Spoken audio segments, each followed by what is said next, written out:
ইসলামের পুনর্জাগরণে উলামায়ে কেরামদের যে ভূমিকা, এই ভূমিকা আমাদেরকে প্রেরণা যোগায়। অতীতেও এই প্রেরণা আমাদের জুগিয়েছে, আজও আমরা সেই প্রেরণা পাচ্ছি এবং ভবিষ্যতেও মুসলিম উম্মাহ সেই প্রেরণা পেতে থাকবে। তাদের যে কন্ট্রিবিউশন, তাদের যে অবদান, সে অবদান ভুলবার নয়। ইতিহাসের পাতায় তাদের কর্মতৎপরতা, চিন্তা এবং চেতনা, আন্দোলন মুখর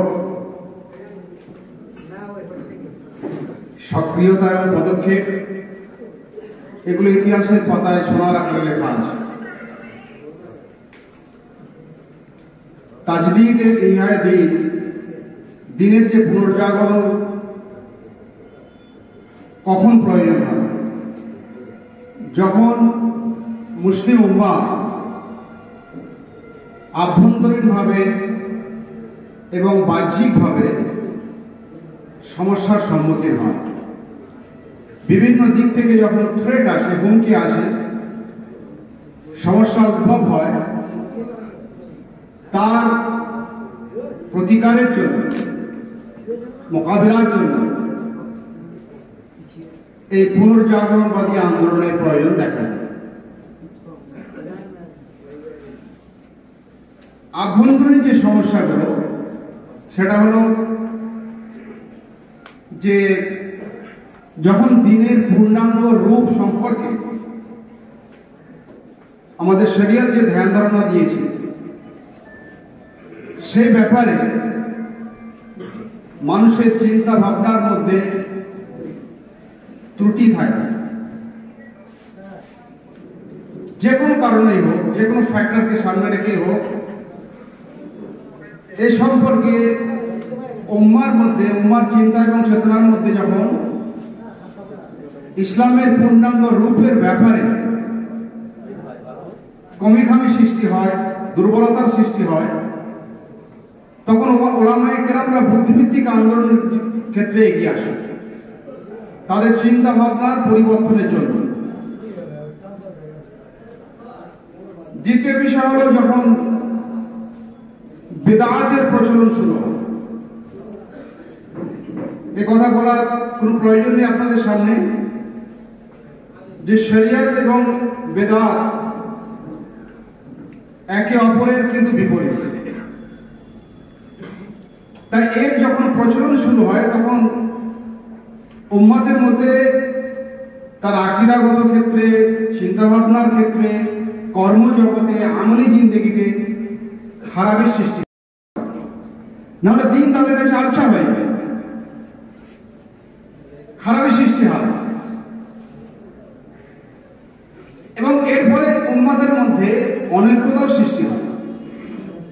কারণ দিনের যে আসল রূপ, যারা সেটাকে ধরে রাখেন আর যারা বিদআতের প্রচলন করেন, তখন তাদের মধ্যে চিন্তা ভাবনার ক্ষেত্রে সংঘর্ষ সৃষ্টি হয় এবং এটা ন্যাচারাল, স্বাভাবিক। এক্ষেত্রে যারা মুজাদ্দিদ, যারা সংস্কারবাদী আন্দোলন করেন বা বড় বড় উলামায়ে কেরাম, তারা এই বিদআতের বিরুদ্ধে কলম ধরেন এবং ময়দানে তারা সরগরমে আমল হন, ময়দানে নেমে আসেন, যাতে এক্ষেত্রে তার মুসলিম উম্মাহকে তাদের চিন্তাভাবনার ক্ষেত্রে পাক সাফ করা যায়। 3 নম্বর হলো আকীদার ক্ষেত্রে যদি কোনো রকম কোনো বিশৃঙ্খলা সৃষ্টি হয়, খারাপের সৃষ্টি হয়,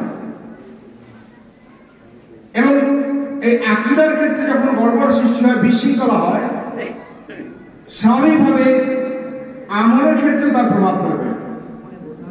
এই 3টে মৌলিক যে বিষয়। আর একটা বিষয় হলো যখন উম্মতের চিন্তা ভাবনার মধ্যে দ্বীনি আন্দোলন করার মেজাজ হারিয়ে ফেলে, দ্বীনকে সুপ্রতিষ্ঠিত করা, দ্বীন যেখানে কায়েম নেই, তার ইকামতের ব্যাপারে যখন তারা নির্লিপ্ত হয়ে যায়, তখন এই দিনের প্রতিষ্ঠার জন্য যারা মুজাদ্দিদ, যারা বড় বড় উলামায়ে কেরাম, যারা আমাদের রাহনুমা, তারা কিন্তু আমাদের পথ দেখিয়েছে।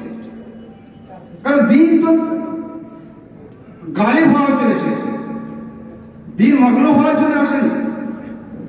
দিন কারোর অধীনে থাকবে, তারপরে অন্য কেউ আধিপত্য বিস্তার করবে, এ দিন ইসলাম আসেনি।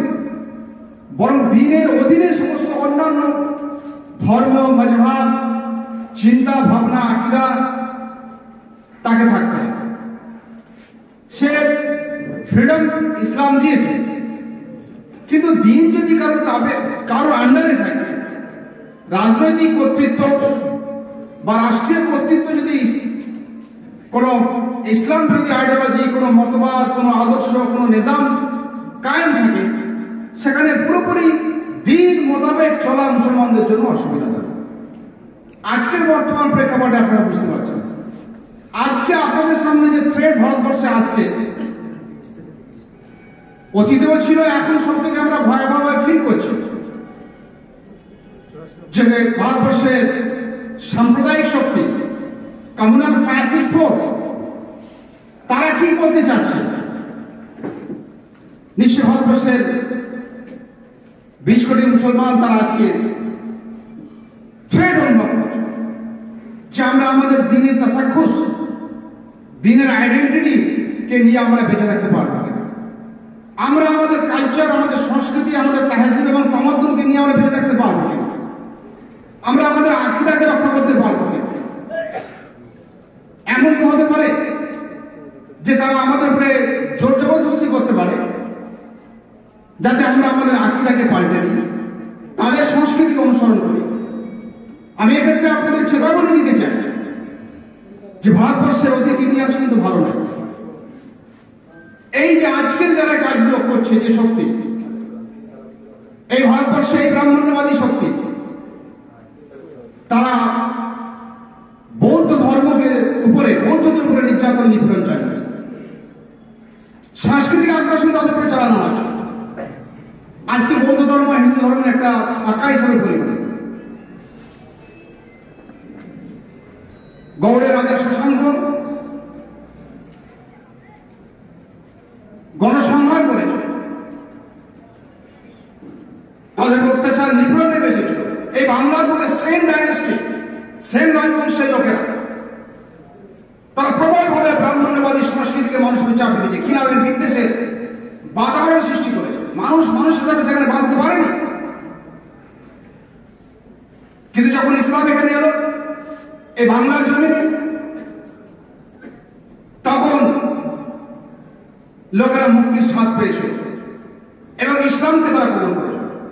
স্বামী বিবেকানন্দ বলেছেন তার বিবেকানন্দ রচনাবলী বইয়ে যে ভারতবর্ষে ইসলাম তলোয়ারের জোরে প্রচারিত হয়। ইসলামের সাম্য এবং মৈত্রীর বাণী শুনে এদেশের 5 ভাগের 1 ভাগ মানুষ ইসলাম গ্রহণ করেছে। কে বলছে? স্বামী বিবেকানন্দ বলছে। এটা ইতিহাস। যে স্বামী বিবেকানন্দ হিন্দু পুনর্জাগরণবাদী আন্দোলনের তিনি একজন বড় নেতা ছিলেন, তার কথা, এটা ইতিহাস, এটা বাস্তবতা, এটা রিয়ালিটি। তাহলে এই যে থ্রেড, এই যে আজকে আমরা পড়ছি, এটা আমাদের অতীতের ইতিহাসকে বুঝে আজকে আমাদেরকে তাকে মিলাতে হবে যে আমরা আমাদেরকে সেই অগ্নিগহ্বরের মধ্যে না পড়তে হবে। বাহ্যিক আক্রমণ কি, যেটা হলো বিজাতীয় সংস্কৃতি অনুপ্রবেশ। আজকে পশ্চিমা সংস্কৃতি আমাদের শিক্ষিত ছেলে মেয়েদেরকে গ্রাস করছে, ইউরোপ আমেরিকার কালচার আমাদের ছেলে মেয়েদের গ্রাস করছে, তারা এর দিকে যাচ্ছে, তারা নাস্তিকতা গ্রহণ করছে। এবং আমাদের মধ্যে কাদিয়ানি সমস্যা ছিল, আছে, আবার একটা ফেতনা উঠেছে, ছিল এবং আরো জোরে সোরে চালানো হচ্ছে আহলুল কোরআন, হাদিস অস্বীকারী, মুনকারিন হাদিস। এটা একটা বড় থ্রেট। এই থ্রেটটা শুধু ইন্ডিয়াতে হচ্ছে না, এটা কিন্তু আপনার বড় বড় মাথাওয়ালারা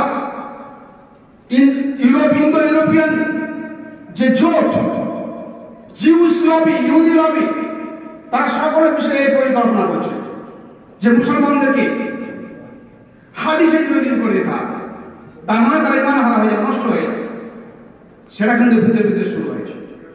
আপনি সোশ্যাল মিডিয়া খুললে বুঝতে পারবেন।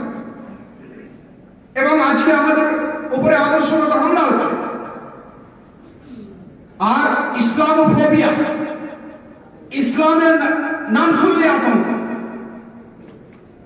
যেমন দেখুন আপনারা হাইড্রোফোবিয়া বলে একটা রোগ আছে, অর্থাৎ যখন কাকড়ে কুকুর কামড়ায় তার ফলে এফেক্টেড হয়, তখন জলাতঙ্ক রোগ, পানি দেখলে হয়। ইসলামের ব্যাপারে একটা ইসলামোফোবিয়া সারা বিশ্বে ছড়ানো হচ্ছে।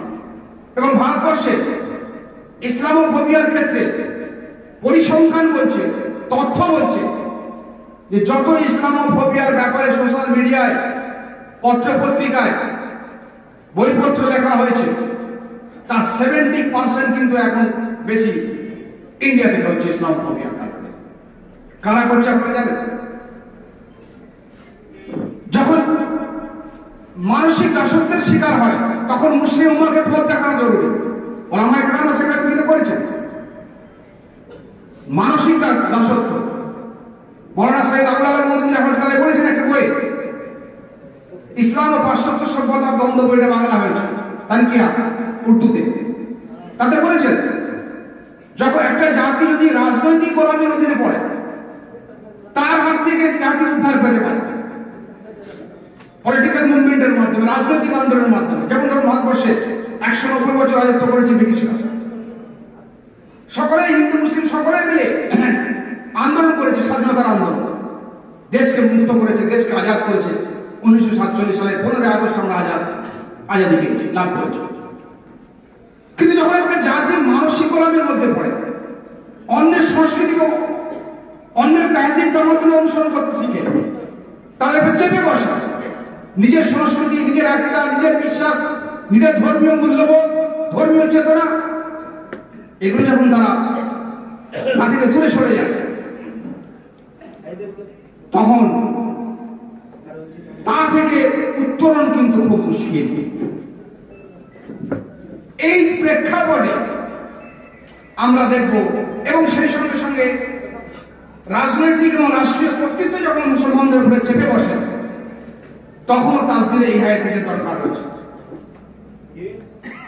তো আমরা, সময় কম, লম্বা ইতিহাস রয়েছে, আমরা শুরু করব ইমাম ইবনে তাইমিয়া রাহমাতুল্লাহ আলাইহি থেকে।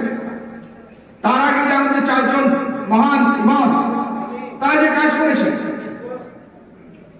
তার যেখানে আপনার আব্বাসিয়া খলিফার সময়, খলিফা মামুনের সময় মুতাজিলা চিন্তা ভাবনার উদ্ভব হয়েছিল, যারা বুদ্ধির মুক্তি নিয়ে কথা বলত, বুদ্ধি আকল দিয়ে সবকে বিচার করত, তার মোকাবিলা করা আছে। খালকে কোরআনের মোকাবিলা করেছেন ইমাম মালিক এবং মিসরি আহমদ বিন হাম্বল রাহমাতুল্লাহ আলাইহি। কোরআন আল্লাহর সৃষ্টি। তারপরে আমরা দেখব যে ইমাম ইবনে তাইমিয়া রাহমাতুল্লাহ আলাইহি জন্ম 22 জানুয়ারি 1263 হাররানে, দক্ষিণ পূর্ব তুরস্কে, তখন সময় ছিল, মানে এলাকা ছিল। ইন্তেকাল হচ্ছে 1308 26 সেপ্টেম্বর দামাস্কাসে দুর্গে, আপনারা জানেন। তো সেই ইমাম ইবনে তাইমিয়া রাহমাতুল্লাহ আলাইহি খেলাফতের অবসান হলো আব্বাসিয়া দল 1258 সালে। তাতারিরা হামলা করলো, লক্ষ লক্ষ মুসলমানকে হত্যা করলো বাগদাদে। মুসলমানরা ভীত ও সন্ত্রস্ত হয়ে পড়ল, তাদের দিন এবং দিনই চেতনার উপরে হামলা হলো। সেই সময় তিনি এগিয়ে এলেন, তিনি কলম তুলে নিলেন, মুসলিম জাতিকে জাগালেন, দিনের তাজদিদের কাজ করলেন। ভ্রান্ত আকীদাগুলোর মূলোৎপাটনের জন্য তিনি বুদ্ধিভিত্তিক কাজ শুরু করলেন। তার মূল্যবান বইগুলো আজও আরবিতে রয়েছে এবং উর্দুতে এবং কিছু কিছু বাংলা এবং ইংরেজিতে অনুবাদ হয়েছে, আপনারা পড়ে দেখতে পারেন। তিনি মুসলমানদেরকে জিহাদের চেতনা উদ্বুদ্ধ করেছেন এবং সমকালীন শাসকদেরকে উদ্বুদ্ধ করেছেন। কিন্তু দুর্ভাগ্যের বিষয়, শাসকরা তার উপরে খড়গস্ত হয়েছে, তাকে অন্তরীণ করা হয়েছে, কারাগারে দেওয়া হয়েছে, সেটা তার জুলুম অত্যাচার করা হয়েছে, যেমন অন্যদের ক্ষেত্রে হয়েছে। তো এই আমাদেরকে পথ দেখিয়েছেন। আমরা তারপরে দেখব যে ভারতবর্ষের এই উপমহাদেশে শেখ আহমদ শহীদ রহমতুল্লাহ আলাইহি তিনি কাজ করেছেন। তার মাকতুবাতগুলো আপনারা দেখলে আমরা বুঝতে পারবো। তার চিন্তা ভাবনা কেমন ছিল। আকবরের দ্বীন ইলাহি ফিতনা, যা ইসলামকে নিভে দিতে চেষ্টা করেছিল, এটা একটা বড় চক্রান্ত ছিল। দ্বীন ইলাহি, নতুন এক ধর্মীয় ফিতনা, তার ছেলে জাহাঙ্গীর পর্যন্ত সেটা অনুসরণ করত, কিন্তু তিনি এর মোকাবিলা করেছেন এবং এই মোকাবিলা করে মুসলমানদের জাগিয়েছে। শুধু তাই নয়, তাকে গোয়ালিয়র দুর্গে অবরুদ্ধ করেছিল জাহাঙ্গীর, কিন্তু পারেনি। জাহাঙ্গীরের সেনাপতি মোহাম্মদ খান কাশ্মীর ফ্রন্টে ছিলেন, এই মুসলিম সেনাপতি। তিনি জাহাঙ্গীরকে আলটিমেটাম দিলেন যে শাহেখকে যদি না ছেড়ে দেওয়া হয় তাহলে এর পরিণতি ভালো হবে না। বাধ্য হলো গোয়ালিয়র দুর্গ থেকে শেখ আহমদ সরহিন্দি রহমতুল্লাহ আলাইকে সরাই দিতে। তিনি জেলের মধ্যে দাওয়াতের কাজ শুরু করেছেন। তারা অমুসলিম যে সমস্ত অপরাধ কর্নেওয়ালা লোকেরা যারা ছিল জেলবন্দি, তারা ইসলাম কবুল করেছে। বাইরে বেরিয়ে তিনি মুঘল দরবারের মধ্যে বললেন, এই সমস্ত শিরক এবং বিদআতের যা প্রচলন হয়েছে এগুলোকে সরাতে হবে। সূর্য পূজা করা ইত্যাদি নানা রকম নানা ব্যাপার ছিল, গরু কোরবানি বন্ধ করা, খাজনা দেওয়া বন্ধ করা, নানা রকমের ব্যাপার ছিল। সেগুলো আস্তে আস্তে মুঘল দরবার থেকে সরানোর চেষ্টা করা হয়েছে এবং তারপরে আওরঙ্গজেবের মতো একজন বাদশাকে পাওয়া গেছে, যার প্রচেষ্টায় ফতোয়ায়ে আলমগীরি লেখা হয়েছে, এটা আজও আমাদের সামনে মজুদ রয়েছে। আপনারা জানেন তারপরে আওরঙ্গজেব চলে গেলেন 1707 সালে। 1703 সালে জন্ম হলো শাহ ওলিউল্লাহ মুহাদ্দিস দেহলভী রহমাতুল্লাহ আলাইহ। রহিমিয়া মাদ্রাসা থেকে তিনি পড়াশোনা, এই শাহ ওলিউল্লাহ মুহাদ্দিস দেহলভী রহমাতুল্লাহ দেখলেন যে মুঘল সাম্রাজ্য নিবনিব, মাঠ আক্রমণ হচ্ছে, রাম রাজত্ব কায়েমের স্বপ্নের মাঠ নিব শিবাজীর নেতৃত্বে। তখন তিনি কি করলেন, আপনার আহমদ শাহ আবদালীকে ডাকলেন এবং পানিপথের দ্বিতীয় যুদ্ধ হলো, মারহারা পরাস্ত হলো। সাময়িকভাবে রাজনৈতিকভাবে এখানে জয় এলো, কিন্তু প্রশ্নটা শুধু রাজনৈতিক জয়ের সাময়িক হবে না। মুসলমানদের আকীদাকে ঠিক করতে হবে, তাদের আমলকে ঠিক করতে হবে, তাদের চিন্তা ভাবনাকে ইসলামের খাতে প্রবাহিত করতে হবে। সাধারণ মুসলমানদের যারা শাসক গোষ্ঠী, নবাব যারা রয়েছে, তাদের যারা পরিষদ প্রভৃতির আমলা, আমির ওমরাহ, সবের উদ্দেশ্যে তিনি কেতাব রচনা করলেন। তার বিখ্যাত কেতাব, যাকে মাস্টার পিস বলা হয়, যে কেতাব সবথেকে বেশি একটা লেখকের মাস্টার পিস, হুজ্জাতুল্লাহিল বালিগ। তার বাংলা অনুবাদ 2 খণ্ড হয়ে গেছে, পড়লে দেখতে পাওয়া যায় তিনি কি লিখেছেন। তিনি বলেছিলেন, আমি তলোয়ার ধরতে পারি, এই সময় আমি তলোয়ার জিহাদের মধ্যে নামতে পারি, কিন্তু তিনি বুঝলেন যে এই কাজ এই সময়ের জন্য নয়।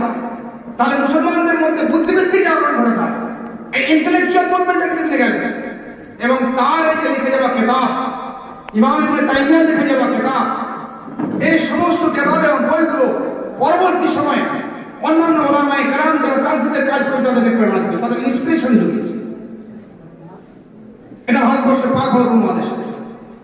এবং জামালউদ্দিন আফগানির আমরা জানি, তিনি প্যারিস ইসলামের কথা বলেছেন, সারা বিশ্ব তিনি ঘুরে বেড়িয়েছেন, কোথায় ফ্রান্সে, কোথায় মিশরে, কোথায় ইরাকে, কোথায় আফগানিস্তানে, কোথায় ভারতবর্ষে, সারা বিশ্বে তিনি ছুটে চলেছেন। ম্যাগাজিন বের করেছেন, পত্রিকা বের করেছেন, লিখেছেন, বক্তব্য দিয়েছেন। তার উপরেও সমকালীন শাসকদের রোশনাল করেছেন, যেমন হয়ে থাকে। কেননা শাসকরা তারা চায় না যে দিন অবিকল ভাবে নবী করিম সাল্লাল্লাহু আলাইহি ওয়াসাল্লাম এবং খোলাফায়ে রাশিদুন যেভাবে দিনকে প্রতিষ্ঠিত করেছেন, যেভাবে দিনের অনুসরণ করানো হয়েছে, যেভাবে দিনের ভিত্তিতে রাষ্ট্র এবং সমাজকে পরিচালনা করা হয়েছে, তা তাদের কায়েমি স্বার্থের জন্য একটা খতরা, ভেস্টেড ইন্টারেস্ট। তাই তারা এদেরকে বরদাস্ত করতে পারে না। তো এরপরে আমরা এখানেও দেখেছি যে 19বিংশ শতাব্দীতে ভারতবর্ষের তরিকায় মোহাম্মদী আন্দোলন শুরু হয়েছে। ব্রিটিশদেরকে সরিয়ে দিয়ে এখানে ইসলামী রাষ্ট্র কায়েমের একটা পরিকল্পনা হয়েছিল এবং শাহ ওলিউল্লাহ মুহাদ্দিস দেহলভী রহমাতুল্লাহ আলাইহির ভাবাদর্শে শাহ ইসমাইল এবং আহমদ শরীফ বেরেলভী রহমাতুল্লাহ আলাইহ তারা আন্দোলন শুরু করেছিলেন। সেই আন্দোলন বাংলার প্রান্ত থেকে শুরু করে, বাংলার শেষ প্রান্ত থেকে শুরু করে একদম উত্তর পশ্চিম সীমান্ত সরহদ পর্যন্ত আলোড়িত করেছে মুসলমানদের।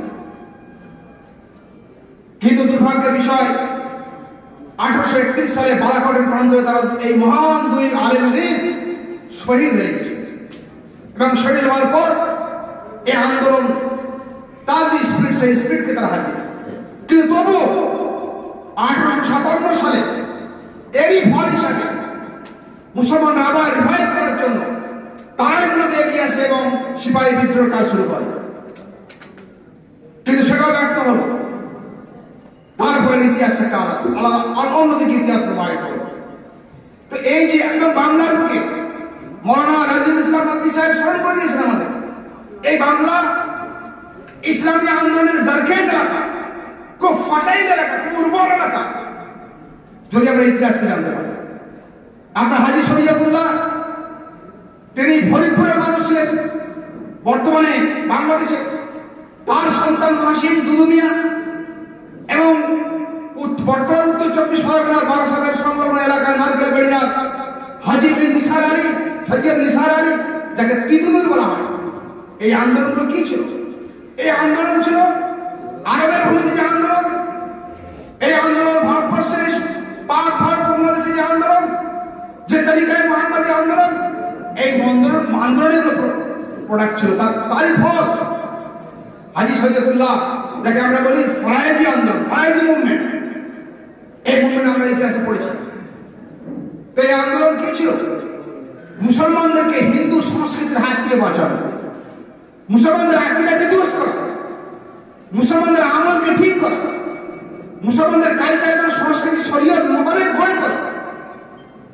আজকে দেখতে পাচ্ছেন যে গোটা উত্তর ভারত, এই বাংলা, মালদা, মুর্শিদাবাদ, রংপুর, রাজশাহী ইত্যাদি এলাকায় সেই আন্দোলনের ফল আজকে আমরা দেখতে পেয়েছি। আজকে মানুষ সেই দিকে, আজকে সেই ধরনের, আজকে যে আলে হাদিসের কথা বলা হয়, যে মশরকের কথা বলা হয়, প্রকৃতপক্ষে হাজী শরীয়তুল্লাহ আন্দোলনের প্রভাব পড়েছিল। কিন্তু ইতিহাসের গতি তো এক জায়গায় থেমে থাকে। ভারতবর্ষে আপনার ওদিকে তুরস্কের আন্দোলন আছে, বদিউজ্জামান নুরসি রহমাতুল্লাহ তিনি আন্দোলন করেছিলেন যখন তুরস্কের উসমানীয় খেলাফত দুর্বল হয়ে গেছে, রাশিয়ার চার সাম্রাজ্য দখল করছে একটার পর একটা এলাকা। আপনারা জানেন যে তুরস্কের উসমানীয় খেলাফত 1453 সালে প্রতিষ্ঠিত হয়। 600 বছরের শান শওকত রাজত্ব ছিল এবং 1924 সালে উসমানীয় খেলাফতের পতন ঘটে। কামাল পাশা, নব্য তুর্কিবাদী যারা, ইয়াং তুর্ক যাদের বলা হয়, তারা সেকুলারিজমকে প্রতিষ্ঠিত করে কট্টর ধর্মনিরপেক্ষতাবাদকে, পশ্চিমী কালচারকে, আকীদাকে তারা সেখানে প্রতিষ্ঠিত করেছে রাষ্ট্রীয়ভাবে। বদিউজ্জামান নুরসি রহমাতুল্লাহ আলাইহি তিনি আন্দোলন করেছেন, তিনি জেলে গেছেন, তিনি পত্রিকা লিখেছেন, রেসালায়ে নূর বের করেছেন, তিনি কিতাব রচনা করেছেন। তার প্রোডাক্ট হলো আমরা দেখতে পেয়েছি যে তিনি যে কাজ করেছিলেন সেই কাজের ফল আজকে নাজিমুদ্দিন আরবাকান থেকে শুরু করে অন্যরা সেই কাজগুলোকে তারা ধরে রেখেছে। তাহলে অতীতের সঙ্গে বর্তমানকে আমাদেরকে এভাবে মিলাতে হবে। এবং ভারতবর্ষের বুকে যখন মুসলিম লীগ 1906 সালে প্রতিষ্ঠিত হলো, 1850 সাল থেকে কংগ্রেস, ইন্ডিয়ান অ্যাসোসিয়েশন, এবং তারপরে কংগ্রেস জাতীয়তাবাদী দল হিসেবে আবির্ভূত হলো। এবং দুর্ভাগ্যের বিষয়, আমরা শর্ট করে বলি, তার সময় নেই, যে একদিকে মুসলিম জাতীয়তাবাদী রাজনীতি আর একদিকে ভারতবর্ষের এক জাতীয়তাবাদী চিন্তা ভাবনার আশ্রিত আন্দোলন, মাঝখানে ছিল হিন্দু মহাসভা এবং এই শক্তির তাদের আবার ভিতরে তাদের মুভমেন্ট, তাদের আন্দোলন। তিনটে ধারা। এক হচ্ছে মুসলিম লীগের ধারা, মুসলিম জাতীয়তাবাদী আন্দোলন, যারা লড়কে লেগে পাকিস্তানকে বলেছে, যারা ইসলামের কথা বলেছে যে পাকিস্তান হবে, ইসলাম প্রতিষ্ঠিত করা হবে, কিন্তু আজকে আপনারা দেখতে পাচ্ছেন সেখানকার হাত। আর অপরদিকে হিন্দু মহাসভা, তারপরে আরএসএস, তাদের আন্দোলন, হিন্দু পুনর্জাগরণবাদী আন্দোলন, তাদেরও 1925 সাল থেকে শুরু হয়েছে কাজ। এবং তাদের টার্গেট হচ্ছে 2024-এ গিয়ে 100 বছর পূর্তিতে হিন্দু রাষ্ট্র কায়েম করা তাদের স্বপ্ন। তার জন্য সমস্ত রকম তোড়জোড় শুরু করেছে। রিসেন্ট আপনারা দেখতে পাচ্ছেন 146 জন এমপিকে আজকে বরখাস্ত করা হলো। এই যে হিটলারই কার্যকলাপ, এটা 1933 সালে হিটলার করেছিল। পার্লামেন্টে আগুন ধরে দিয়েছিল, জার্মানির পার্লামেন্টে রাইখস্ট্যাগ বলা হয় পার্লামেন্টে, আমাদের সংসদ পার্লামেন্ট, ওরা বলে জার্মান ভাষায় রাইখস্ট্যাগ। দোষটা বড় কমিউনিস্টের উপরে ধরপকড় হলো। সোশ্যাল ডেমোক্রেটিক পার্টির এমপিদেরকে বরখাস্ত করলো হিটলার এবং এক ড্রাকোনিয়ান ল, জার্মান ল পাস করে নিল, আইন প্রয়োগ ক্ষমতার বিল পাস করে নিল হিটলার। কেউ পার্লামেন্টের কথা বলেন, যেমন ঠিক আছে হয়ে গেল, দণ্ড সংহিতা পাস হয়ে গেল, 3টে ফৌজদারি বিল পাস হয়ে গেল, টেলিকম বিল পাস হয়ে গেল, পোস্টের বিল পাস হয়ে গেল। সব কেন হলো? তারা চাচ্ছে যে তাদের মতো করে দেশটাকে সেভাবে এক ফৌজদারি রাষ্ট্র করে পুলিশ রাষ্ট্রে কায়েম করে। তো সম্মানিত ওলামায়ে কেরাম, আমাদের এগুলো বুঝতে হবে। তাহলে বলতে চাই যে এই যে ইসলাম মানে স্বাধীনতার আন্দোলনের যে 3টে ধারা, সেক্ষেত্রে আর একটা ধারা উঠল। সৈয়দ আবুল আবার মজুদ্দিন রহমতুল্লাহ তিনি দেখলেন যে ভারতবর্ষের বুকে এবং সারা বিশ্বের মানুষকে, মুসলমানদেরকে জাগ্রত করতে হবে, সেটা হলো দ্বীনকে কায়েম করার আন্দোলন। এবং তিনি এই বিষয়ে লেখালেখি শুরু করছিলেন। তিনি তর্জমান কোরআন পত্রিকা লেখালেখি শুরু করলেন। তারপরে তার একটা বড় অবদান হয়ে যে তিনি এক সংগঠন কায়েম করলেন, যে সংগঠন আজকে জামাত ইসলামী নামে প্রতিষ্ঠিত এবং পুরো বাংলাদেশ এবং পুরো পাক বাংলাদেশে কাজ করছে। তিনি মুসলিম জাতীয়তাবাদের দিকে গেলেন না, তিনি এই জাতীয়তাবাদের দিকে গেলেন না, বরং মাঝখানে তিনি পাশ্চাত্য সভ্যতা, সংস্কৃতি, কমিউনিজম এবং সেকুলারিজম, ন্যাশনালিজম এবং ক্যাপিটালিজম, পুঁজিবাদ এর মোকাবিলায় ইসলামকে মানুষের সামনে বুদ্ধিবৃত্ত করে তুলে ধরলেন। অজস্র কেতাব রচনা করলেন। কিন্তু কেতাব রচনা করে থেমে থাকলেননি, কেতাব রচনা করে যেতে পারে, অনেকেই করেছেন, কিন্তু আন্দোলন মুভমেন্ট আপনি কিছুই হবে না। তার জন্য তিনি এক সংগঠন কায়েম করেছেন। হতে পারে আপনাদের সঙ্গে জামাতের চিন্তা ভাবনার সঙ্গে আপনাদের থাকতে পারে কোনো মতভেদ, কিন্তু একান্নতে দিনকে প্রতিষ্ঠিত করা, দিনের জন্য যুদ্ধে জিহাদ করা, মানুষের সামনে ইসলামের শ্রেষ্ঠত্বকে তুলে ধরা, ইসলামী আদর্শ অবশ্যই আমরা সকলেই জানি যে আল্লাহর দেওয়া দিন এক মুকাম্মাল নিজামে হায়াত এবং সর্বশ্রেষ্ঠ দিন, যা দুনিয়া এবং আখিরাত দুই জায়গায় মানুষের সাফল্যের জামিনদার নিশ্চয়তা দেয়। সুতরাং আজ সময় হয়েছে ইসলামকে শিক্ষিত মানুষদের কাছে পৌঁছাতে হবে, আম মানুষদের কাছে পৌঁছাতে হবে, মুসলমানদেরকে বোঝাতে হবে যে ইসলামের আসল পরিচয়কে তুলে ধরতে হবে।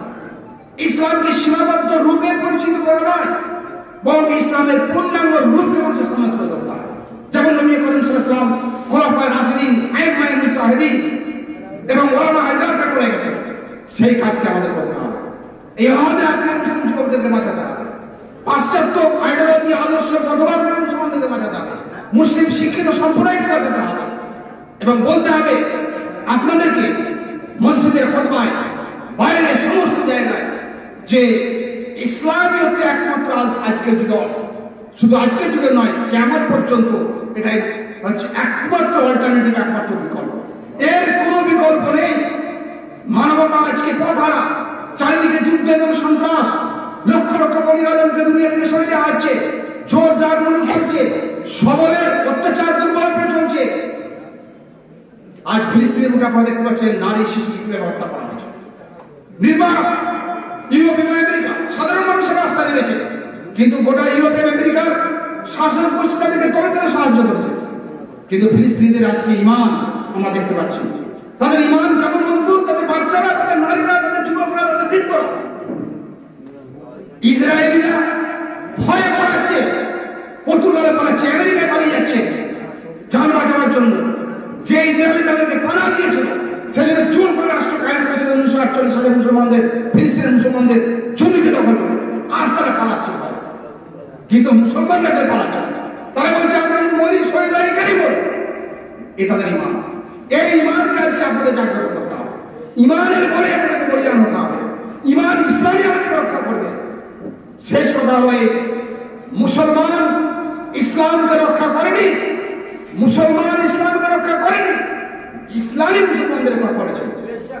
ওয়া আখিরু দাওয়ানা আলহামদুলিল্লাহি রাব্বিল আলামিন।